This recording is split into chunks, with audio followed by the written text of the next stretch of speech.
Isahan na natin mga katropa. Tignan natin yung bearing isa-isa.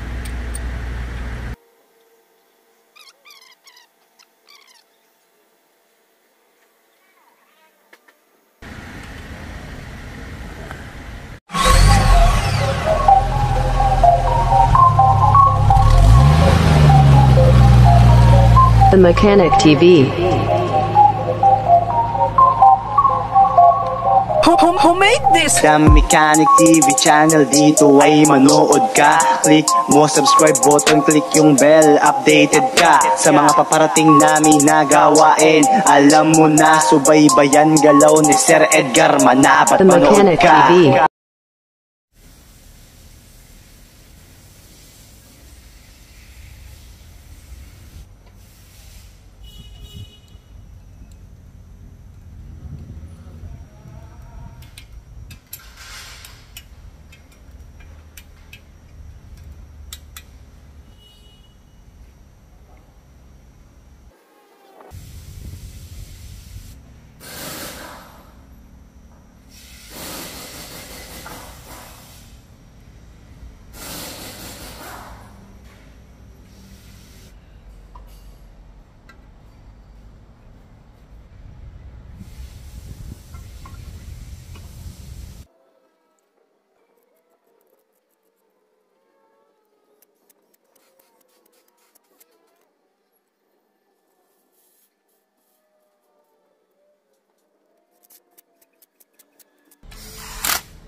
Sa pagkakabit ng cylinder head gasket mga katropa, syempre pinagko-compare natin yung luma at saka yung bago para ma-make sure natin na parehong yung kakabit natin. Minsan kasi may sumasablay kahit original, kahit OEM. Mas maganda na yung key point dun kasi is pinagko-compare natin bago natin ikabit mga katropa. Kagaya nito, so na-check ko na okay naman yung ating cylinder head, parehong-pareho naman mga katropa. Ayan, sa luma at saka sa bago. So wala na yan, tatabi muna natin. Ngayon, punta tayo sa bolt. I-share ko lang para meron yung ibang baka kala ng iba kasi kung nag-overhaul o nagta-top overhaul dahil nag-overheat, so kailangan chine-check din natin yung mga ibang key points ng ating mga parts mga katropa. So dito tayo sa bolt. Yan, mapapansin niyo yung mga bolt. So ito yung bolt. Dito sa manual, yung haba ng bolt is 145.2 to 145.8 mm. So iba-ibang model, iba-ibang haba yan, ibang size ng bolt mga katropa. So meron siyang maximum na 146.5 mm. Ayan. So sinukat ko yung ating bolt mga katropa. So ito nga, sinukat ko siya gamit yung ating vernier caliper, yung depth niya mga katropa. So pumasok naman siya sa 146. Ayan, 146 mm. Ayan, 146 mm. So pasok tayo sa maximum. So ibig sabihin pwede pa yung bolt natin mga katropa. Pag lumagpas na tayo dito sa 146, naging 147.5, hindi na po pwede yung ating bolt. Mahaba na yan. Kahit anong torque natin, hindi niya maipipit yung cylinder head kasi nga mahaba na yung bolt. Kahit malinis na yung ating head bolt thread mga katropa. Isa pang importante mga pag mag-overhaul or magta-top overhaul, bago nyo isalpak yung head nyo, kailangan malinis yung thread. Yan. Kasi isa sa panggagalingan ng kahit na na-torque muna, hindi pa rin lalapat yung cylinder head mga katropa. Kasi matatrap yung dumi sa loob ng ating thread bolt mga katropa. Kahit hihinto na yung torque wrench nyo mga katropa kapag meron ng na anong dumi, kahit hindi pa siya sagad mga katropa. Ayun yung ibig ko sabihin. Kaya kailangan yung pinaka-importante dyan, malinis yung ating head bolt thread dito sa block. Kahit mag-top overhaul, mag-overhaul, yan, kailangan malinis as in malinis mga katropa. Yan. Yan yung isang mga katropa. Kaya minsan nagkakaroon tayo ng maliliit na bubbles kasi minsan hindi fit. Ngayon, pag mayroong mga bubbles at i-retorque mo, pipilitin mo, umpisa na yun na pwedeng masira mga katropa, ma-lost thread, maputol yung bolt. Ganyan mga katropa. Kaya kailangan malinis mga katropa. Yun yung mga pinanggagalingan ng mga basic issue na nagbabubbles kasi hindi lumapat mga katropa yung ating cylinder head, may singaw kumbaga. So ngayon mga katropa, i-share ko naman sa inyo about sa bolt. Ayan, yung bolt natin. Itong bolt natin, wag yung diba sabi lagyan ng langis yung ating bolt. Yung iba, kahit di ko nakikita mga katropa, yung iba sinasawsaw yan, tapos sabay lagay sa sa cylinder head. Yan, lagay sabay lagay na ganyan, pagkasawsaw lagay. So mali yun mga katropa. Yung kakapala mo yung langis ng ating bolt tapos sabay saksak. So yung langis kasi paglagay mo yan, hindi mo naman agad-agad mahihigpitan yan. Yung mga over na langis pumupunta ron sa loob mga katropa ng ating cylinder head, cylinder block thread. Pupunta ron sa loob, pupunta sa ilalim. So isa rin sa dahilan kung bakit magkakaroon tayo ng hindi pantay-pantay na torque mga katropa. Kasi matatrap, kasi malalak sa loob mga katropa, hindi na makakalabas kahit sabihin mo langis pa yan. So yung ginagawa ko mga katropa, for lang to, kasi lagi ko naman ginagawa mga katropa, kukuha ko na langis yan, hindi ko pa nilalagay yung bolt. So lalagyan ko na ng langis yan, ginaganyan ko na ng langis yan. Yan, uy, malalaglag, uy, ginaganyan ko na ng langis yan mga katropa. Yan. So tapos hahayaan ko na yan mga katropa, kasi meron na siyang langis, hahayaan ko na to. Yan. Hindi naman kailangan ng sobrang dami ng langis pagdating sa thread mga katropa. Yung mabasa lang siya, yung dumulas lang siya sa thread ng bolt saka thread ng pinapasukan niya mga katropa. Yun lang naman yung purpose, para lang dumulas at maging smooth yung pasok Yan. Tsaka make sure natin na pantay-pantay yung thread para hindi tayo magkaroon ng thread lock, malos thread. Lalo na kung aluminum yung block, pwedeng masira sa loob. So malaking problema na naman yun mga katropa. Kaya lahat ng posibleng main parts ng sa overhauling or sa mga bolt kailangan nakalapat na maigi. Ngayon, bakit ba natin ginagapitan ng lahat ng bolt? Meron kanya-kanyang torque yan. Bakit natin ginagamitan ng torque wrench? Para hindi tayo mag-over torque at hindi ma-loss thread. Kasi iba yung hawak natin sa normal na panghihigpitan mo lang mga katropa. Hindi magiging pantay-pantay yung higpit. Yun, kaya gumagamit tayo ng torque para sa tamang higpit ng tornilyo. Kasi pagka sumobra yung higpit ng yung torque, pag sumobra, posibilidad na maputol o ma-loss thread. Halimbawa ito, 8mm yung ulo, nasa ano yung katawan. Pag sinobrahan ko to, malo-loss thread sa loob. Kung hindi mapuputol, malo-loss thread. Ganon din sa cylinder head. Kung hindi mapuputol, malo-loss thread mga katropa. Kaya gumagamit tayo ng torque wrench. Kaya meron tayong tamang torque specs mga katropa. Pagdating sa mga ganyang kaya meron tayong manual na susundin para sa ating torque specs. Mapa main bearing, Conrad bearing, ayan, lahat ng maliliit merong mga torque specs yan. Tingnan mo, pati yung mga bracket lang meron ding torque specs mga katropa. Siyempre, importante yung sa cylinder head, yung torque specs niya mga katropa. Ayan.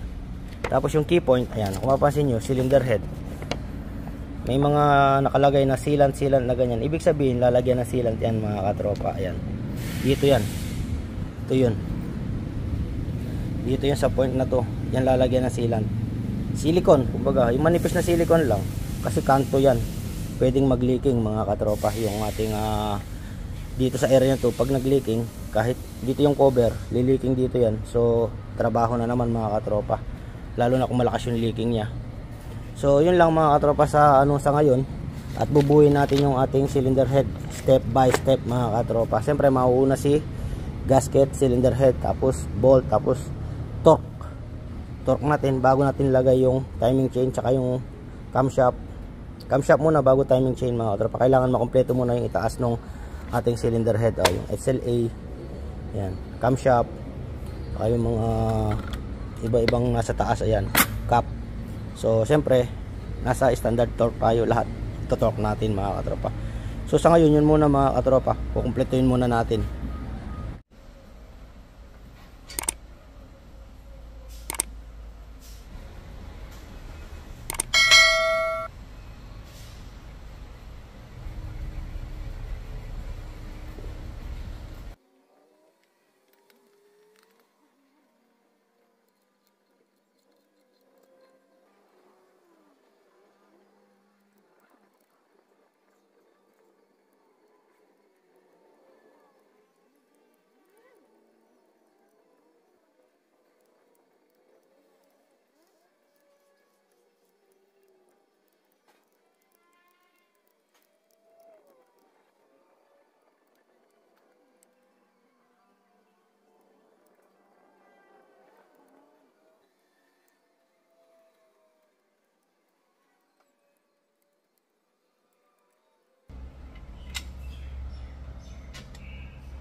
yun mga katropa, na i-set na natin si timing chain, tensioner, guide.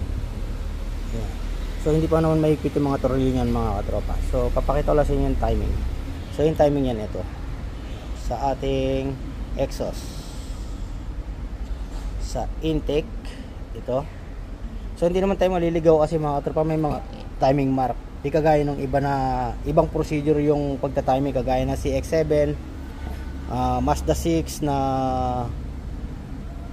old model. So same engine lang yung kasi mga katropa. So ito nga, yan. So ito ile-level natin dito yan.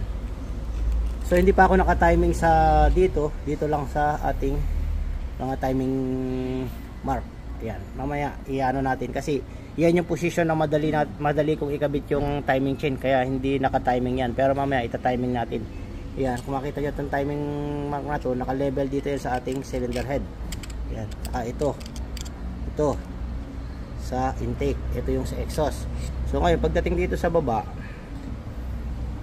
naka-top dead tayo, nasa taas yung key. Yan. So meron din siyang timing. So ito yung timing natin sa baba, nasa gitna nitong kulay yellow. Yan, nakita nyo maluwag pa yan, oh. Hindi ko pa tinetensyon. Ngayon, pagdating naman dito sa timing belt B, sa oil pump tsaka sa balancer. Si balancer, meron naman timing. Yan. Si oil pump, yan lang naman yung position niya, nakadiretso lang naman dito mga katropa. Yan. Ngayon, yung mga nagtatanong sa timing ng balancer, yung ibang balancer, may kanya-kanyang procedure din ng timing. Minsan wala rito, minsan hindi ganito yung design. Minsan nakakonect lang, kagaya ng CX7 nakakonect lang dito. So mas madali. Halimbawa wala ito, ta-timing nyo muna sa top dead yung ating setting mga katropa. Kung hindi ganito yung design nya sa likod, pwede nyo siyang lagyan ng timing mark mga katropa. Halimbawa ito, yung dalawa na yan. Halimbawa yung dalawa na yan. Yan, nilagyan ko pa nga yan. Ayan, meron ako, nakita nyo itong kumikintab na to. Yan, tsaka dito meron yan, para alam ko lang kung nasa nyo na position yung lower. Kung sakasakaling walang timing map sa harapan mga katropa, so ibabalik natin sa dati natin pwesto na ganyan yung posisyon nasa baba mga katropa. Yung marking natin nandito sa baba, meron din tayo rito para dito natin itatapat sa marking natin. So ito naman, mga gantong design, may mga gear, sigurado yan meron timing dito sa ating gear, kaya hindi naman tayo mahirapan, saka hindi naman mahirap i-timing. Minsan yung ibang balancer may mga butas kung saan mo tutusukin, doon yung timing niya mga katropa. Kaya pinaka-key point dyan, ita-timing natin, tsaka natin hahanapin yung timing niya, kung paano natin i-timing. Pag wala sa timing, yun nga, magbabibrate yung engine mga katropa. Kaya may balancer para binabalance niya yung engine noise mga katropa. Yan. Yan. Hindi pa nakaano yan. Yan. So ngayon i-release natin. So i-release natin to si timing sa balancer tsaka sa oil pump tensioner. Yan, naka-release na siya. Ayan naman, sakto. Ito nakahalang dahil wala pa tayo sa tamang timing. Kahit dito sa taas, nakapaalang pa yan. So magiging yung cam lobe natin nakapupunta rito sa taas yan mga katropa. Mamaya isi-timing natin, release muna natin tong tensioner nya mga katropa. Yan.